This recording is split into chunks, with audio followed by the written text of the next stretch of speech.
Wish We Could Turn Back Time by Girlinpink44. Chapter 12. The woman who stood at the top of the stairs oddly befit the brief description Tony had gotten from Strange as they had flown towards Titan. The woman wore yellow-orange robes and walked down the stairs with a confidence and grace that helped betray her true age. If what I've been told is true, I am speaking to the Sorcerer Supreme? You are, she nodded. Tony Stark. A man out of time. I felt your team's arrival last week, and wondered when you would come and visit. Tony hesitated. There's a lot you and I need to discuss. Plus, I was hoping something in your possession might provide me with some insight into the situation I find myself in. She nodded, arriving at the bottom of the stairs, holding out her hand. He shook it. Perhaps we can begin our discussions over tea. And then I believe what you seek lies at Kamartaj. From what I was told, it does. Follow me, Mr. Stark. Call me Tony. She nodded. Follow me, Tony. The study would make a good place for our talk. The current master of this sanctum is allowing us the space. Tony followed her up the stairs and down a hallway into a large study. One wall had a fireplace, 2 windows flanking it. The other 3 walls were filled with books from floor to ceiling, with the exception of the door they came in.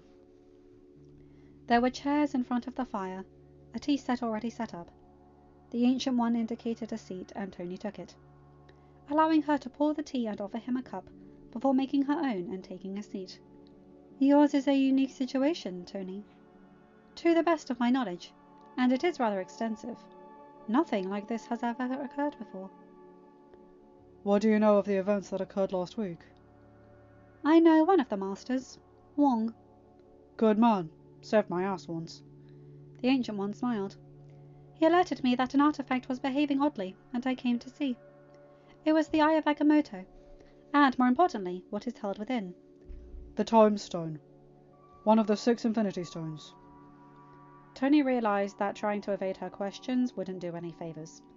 And honestly, she was one of the few people who might provide him with answers. Or at least access to the stone. He had heard them speak before. Yes. Have you seen the others? While Tony was wanting to shoot straight with her, admitting how bad it got was something that was still hard. Especially having to reflect on what it cost him. But this was a potential ally, the predecessor to another. I held all 6, and snapped away the biggest threat this universe has ever faced. Surely you didn't survive that. Tony took a sip of tea, a stalling technique. I did not. But instead of finding out what's next, I found myself here. You say the eye reacted? It did. It glowed green for several minutes before settling down. I inspected the relic, as did a few other masters, and none of us saw anything out of place. Tony leaned back in the chair and took another sip. Do you have a theory as to what happened? I'd be interested in your unique perspective. I believe there's something happened in the future you're from, and the stones decided it couldn't stand and sent you back to this point. Why now? I can't guess without knowing the nature of the threat. It all starts here. In fact, a couple of months from now. But I have already begun to make changes in this timeline. I plan to make more before the first major piece falls into place in June. June? Tony stared out of the window for a second. I was under the impression that you could see into the future to an extent. I can. That doesn't mean I see everything. That was a fair point, and Tony had to concede it. I'm sure you're aware of the Avengers, and their potential to exist in the future. That has shifted dramatically in the last week, along with the events a few years from now in New York. It seems as if changes may be happening. They are. Tony took another sip of tea before shaking his head. It's like the world is asleep right now, and has no idea. I was like that once. But the things I've seen. You carry a heavy burden, and the stones have given you a seemingly impossible task. I think that's why it was more than me that was sent back. To lighten the load. Considering one of the stones governs over the fabric of the mind, perhaps its contribution to this task was ensuring your mental well-being. Possibly. Time, space, reality, and soul are obvious here. And I think I see Power's hand somewhere too. The stones see things we cannot.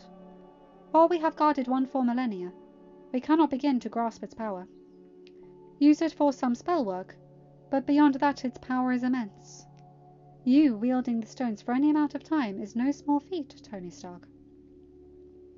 Tony got up, topping off his cup, and offering to do the same for the Ancient One. Honestly, he was expecting to talk more in circles. I did what I had to do for the continued survival of the universe. Tell me about the threat so that I may present it to my council. While I am the head, I must seek their counsel on this matter. There's a being from a planet called Titan. It's dying, or perhaps already dead. Honestly, I think the latter's, judging by the state of it in 10 years. How did it die? Tony remembered the vision Thanos had given them of the planet at its height, and the state it had been when they had fought him. Lack of resources. A horrible tragedy. But how does this Titan become a threat? Thanos. Tony couldn't help the shiver that came at the mere mention of its name. His tea splashed up, threatening to spill over the edge of the cup. His name upsets you? It would you if you saw his plans. Which are? Removing half of the universe with a snap of his fingers. Tony snapped for emphasis. Ironically, with the hand he'd done a similar snap with just the week before. Gone. It left gaping holes everywhere. Perhaps another fourth of the population died as a result of the snap. He looked over to see the Ancient One looking rather unsettled, an expression he didn't expect from her. He gathered the stones and did this? Tony nodded. And then we got them back. You actually helped from what I've been told. Fascinating. The Ancient One seemed to stare into the distance for a minute. You and your team's presence poses an interesting problem, Tony. How so? Time in this universe is rather strict.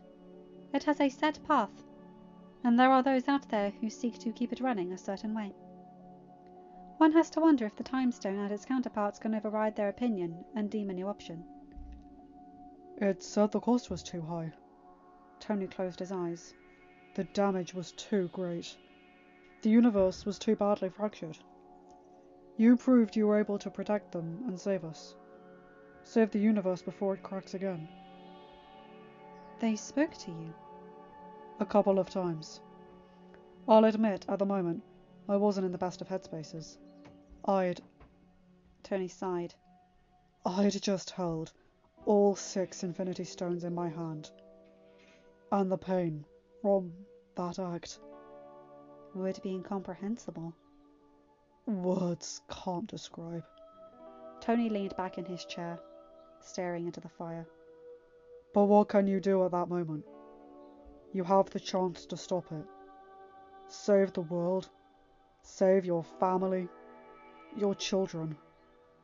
That's my job as a father. To make the world better for them. What is it you need from me, Tony Stark?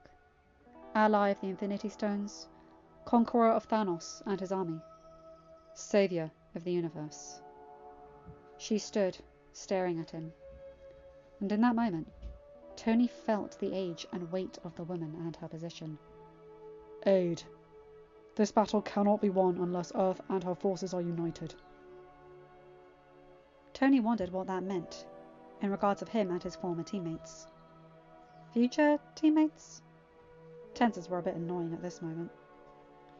We will increase our apprenticing and our training to be prepared for the threat ahead. You have my pledge during my tenure that I will come to your aid. While I cannot promise for my successor, I will make sure he has the information he needs to make an informed decision. Tony nodded. And your counsel. You offer a unique perspective that we are sorely lacking. Done. Shall we adjourn to Kamatage? We can travel there and back in time for you to pick up your son from school. I'd like that. Tony smiled at the idea of doing something as mundane as picking Peter up from school. He had missed it so much during the 5 years between snaps. It was something he'd never take for granted again. He finished his tea and stood up as the Ancient One performed the familiar hand motions and created a portal. Tony stepped through, wondering when in his life something like this had become normal. Maybe around the time aliens flew down into New York City through a portal? That seemed about right. His worldview made a lot more sense before that moment. Immediately, Tony could tell he was somewhere different. He rolled up his sleeves of his shirt, as the temperature seemed to rise quickly. "Welcome to Kamatage, Tony Stark." Wong had talked about this place a few times when they had met up during the 5 years, but Tony had never come. It seemed sad to visit a place like this when it was half empty. At the moment, a couple dozen apprentices were working in the courtyard, a handful of masters walking around perfecting form and technique. Some stopped, others wavered as the Ancient One and Tony Stark walked side by side through these ancient and hallowed grounds. It wasn't often that Tony felt like an outsider, but he had to admit, he did a bit in this situation. "Continue on with your lessons. Mr. Stark and I are here on an errand of great importance." The Ancient One continued walking, and Tony followed her. That seemed to coax most people in the courtyard back to their task, but he could still feel lingering stares on him as they made their way inside. "My apologies for making you a bit of a spectacle. I know that you hate it after all these years. But they needed to see you, to see that I have allowed you into this space. It will be important in the days to come." While Tony did feel like a bit of an outsider still, he did understand where she was coming from. Any of this would be a lot to wrap your head around if you didn't get a heads up. He was more than aware from personal experience. "I'd rather put up with uncomfortable feelings and win this fight than the alternative." She nodded and led him down another passage and into a library. Sitting at a desk was Wong. Tony decided to beat the Ancient One to this introduction. "Master Wong, the Ancient One told me you were one of the witnesses to the phenomenon last week." The man looked up, completely confused as to why Tony Stark was in his library. Instead of answering Tony's question, he turned to the Ancient One. "You brought an outsider into my library?" "He provided insight into what happened with the eye and is hoping we can return the favour. You will be seeing more of him in the years to come, Master Wong." "What could a weapons dealer know about the mystic arts?" Tony grinned. "Former weapons dealer, thank you. I quit that business last week." "And what business are you in now?" Wong pierced him with a glare. "The saving of the universe, which is why I'm here. Technology, clean energy, medical supplies, and perhaps transportation as far as the board of directors and world are confirmed." "Something's coming, Wong." Wong stared him down for a minute, and Tony let him before the man finally backed down and seemed a bit shaken. "What can you tell us about what happened? What do you know about the stone inside of the eye?" "It's one of 6. The only one on Earth." "Slightly incorrect. There are 2 here. It's no small wonder we haven't been invaded yet. The greater universe seems to be unaware or not suicidal enough to attempt a run for them." Tony grinned, sliding back into his flippant sarcasm when he was aware it wasn't the best armour, but did in fact help him deal with being outside of his comfort zone. "Where is the other?" Both sorcerers turned to face him as Wong asked the question. "A shield facility at the moment. They have no idea what it is. The space stone is locked inside a containment case. Now, I heard time is here?" "This way, Tony." The Ancient One led them to another part of the library, and Wong followed behind. "How do you know about the stones?" "I'm from the future. You saved my ass once. The universe was decimated. We kind of fixed it. Apparently, that fix was not good enough." Trust me, it takes a minute to register. It's been a week for me, and sometimes I half expect to wake up and find it's all been a dream." Tony eyed all of the tomes, amazed at the sheer scope. It drastically dwarfed the library in New York. They arrived in a hidden chamber after going down some stairs, and there, sitting on a stone table, was the eye of Agamotto. As he entered the room, it glowed green slightly. "You have come, Stone Bearer." I have. I was hoping to seek your insight. Tony answered out loud, as the two sorcerers stared at the scene. Does it speak to you? The Ancient One seemed shocked. Of course I do. I speak to those who I need to. Tony Stark has come with questions, and I will do what I can to answer them. Judging by the flinches from the other two occupants of the room, Tony realised that the others had heard that. Approach and grab hold of me, Tony Stark. It is time we talked. Tony approached the eye. Can one of you open it? The Ancient One approached, and with some hand movements, opened the devices, leaving a glowing green stone in full view. Tony took a deep breath, reached out his hand, and took a hold of the stone. As he did, everything turned green. Tony Stark. Tony turned and saw Stephen Strange standing a few feet away. You're not actually Strange, are you? The man shook his head. I took this form, as he was my last keeper before Thanos, and the one who helped me cross paths with you. Time, then. A nod. You have questions? A statement, not a question. And Tony couldn't help but scoff. You think? I feel like if I do anything, I'm going to combust the timeline. My friends, my family are here, and confused. They were safe. It was going to be okay. It was not going to be okay. Time waved his hand and green energy came out of it, and images began to appear.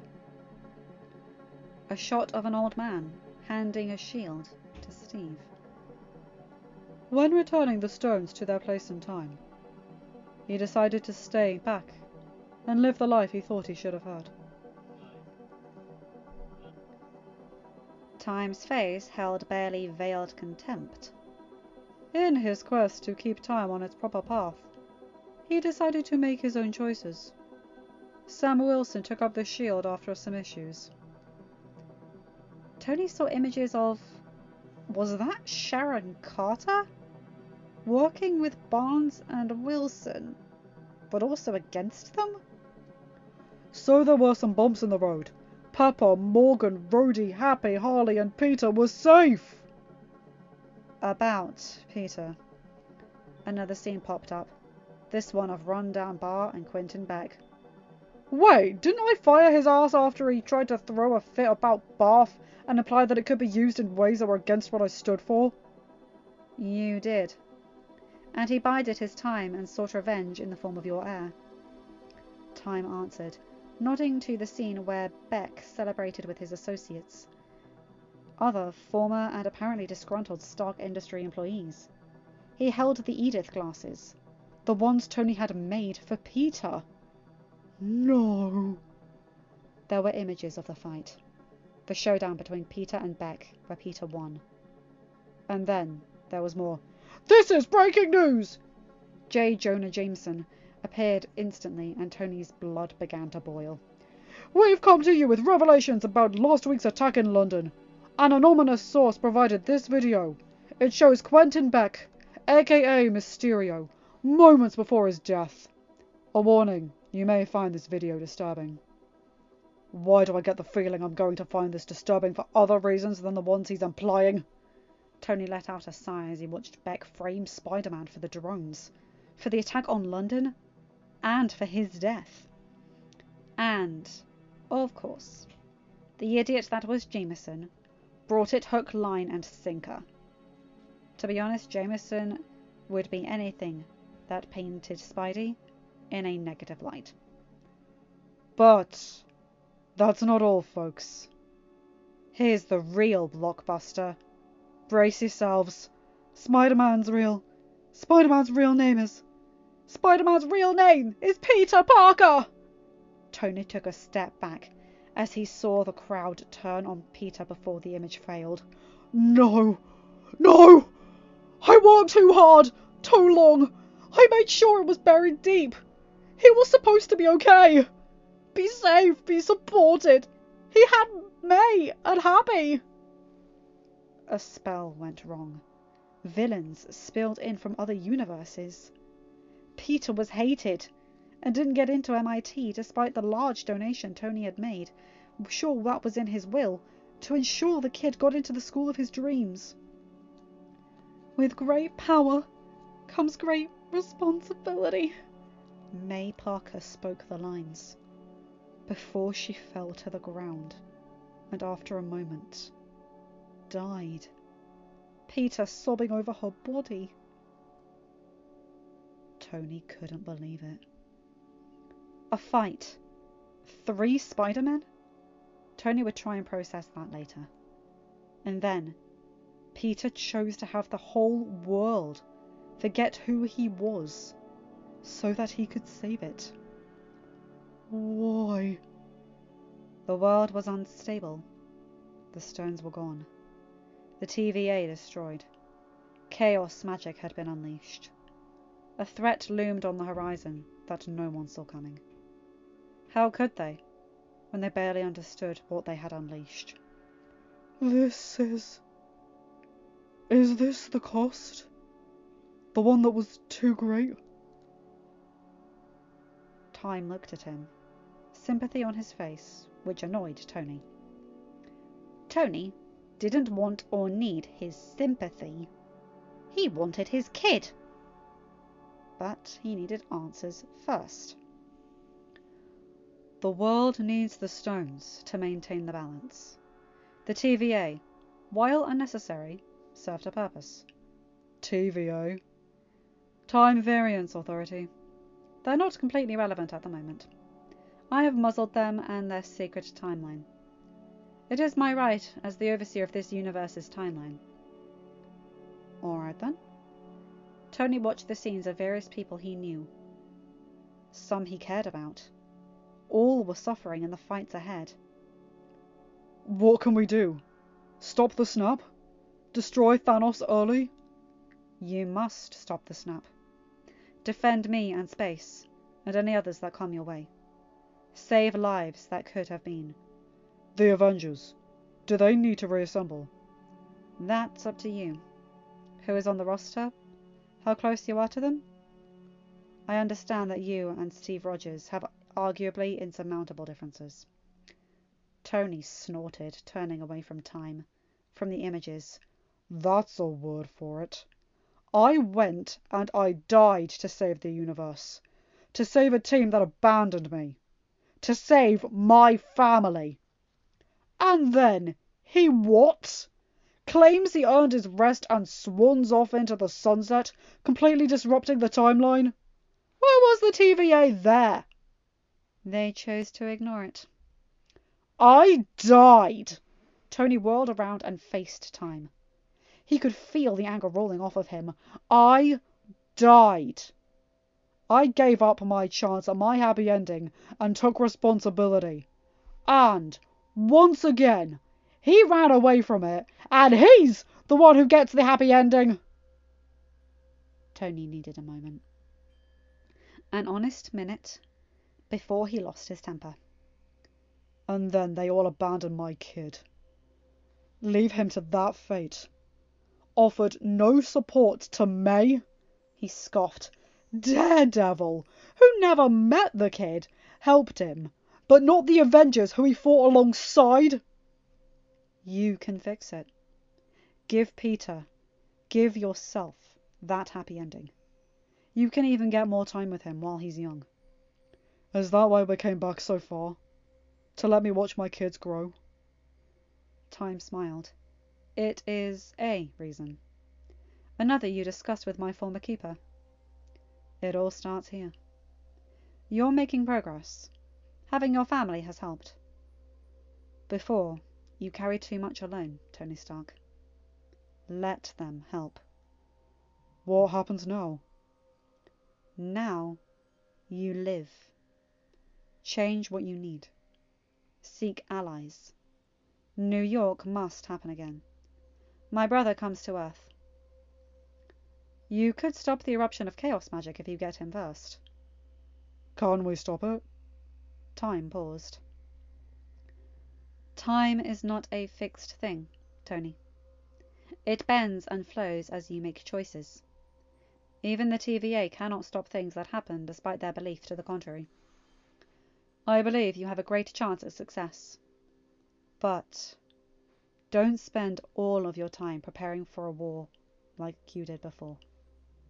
Enjoy the time. Your family. Your children. Both those here and the one not here. Tony nodded. And we will not harm you as we would others. You've already paid the cost. Now you are protected from us. It is one of the gifts we gave you. If you need to speak again, you may come and find me. But trust your instincts. We trust you. Now go. I believe you have a son to pick up from school. And with that, Tony found himself back in the sanctum. Happy-eyed Tony in the rearview mirror as they waited outside Peter's elementary school. He was aware that he was tense, the visions of Beck still dancing in his head. Already, the idiot. And William, too. He was in Malibu now. Worked for him. Tony would need to proceed quite carefully there. Could one make someone pay for something they technically haven't done yet? Was that fair? Did Tony care about fairness? His son was hurt, and he was an avenger. The bell rang, and Tony let out a breath he had been holding. You okay, boss? A long day, Hap. Lots to think about. I gained some allies today. Happy nodded. If you need to talk, I can listen. At the moment, no. I think seeing Peter is just what I need. Speaking of, the kid in question took off down the stairs and towards the car. Opening the door, his grin grew as he saw Tony. Dad! The kid launched himself at Tony, and Happy got out of the car and shut the door. Hey, Roo. Tony held the kid close, the smell of his apple shampoo calming him down. How was school, Bambino? Weird. It's so easy. Peter made a face. But Ned and I played at recess and talked. And we had lunch together. And since he knows, it's a bit easier. How was your day? Interesting. I met Stranger's predecessor today. We talked. She's going to offer her aid. Really? More magic? Tony groaned, still loath to acknowledge the existence of the M word, despite the evidence of its existence. Yes. Cool. Peter settled into his seat and buckled up before leaning into Tony's side. Dad, I'm glad you're here. Like, now. You know? I get more time with you, and I'm calling you Dad.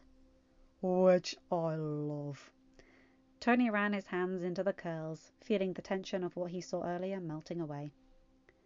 So, when I was bored, I sketched out plans for a bot.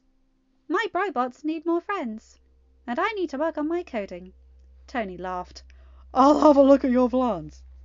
End of chapter. Hi guys, hope you enjoyed this one. Okay, that was intense. Oh god. I think Beck is going to be punched at some point. I've read this before, but that memory is not kicking yet. But if it happens, it will be very satisfying. And I like his way of talking with the Ancient One. She's polite and courteous, of course, but she's also blunt and to the point. I like that. And him trying to banter with Wong, even though they haven't met yet, but he still is honest about it. I like that. And time taking Stephen Strange's form is interesting. And of course, little Peter at the end calling the robots his brobots. Okay, kiddo, can I just hug you yet? Oh wait, I did that in Disneyland. Anyway, you guys know the drill. Like, comment and subscribe and hit that bell to get notified whenever I upload a new video. Have a good day, night, or whatever time zone you're in. Bye my guys, gals and non-binary pals. I'll see you in another video. Take care.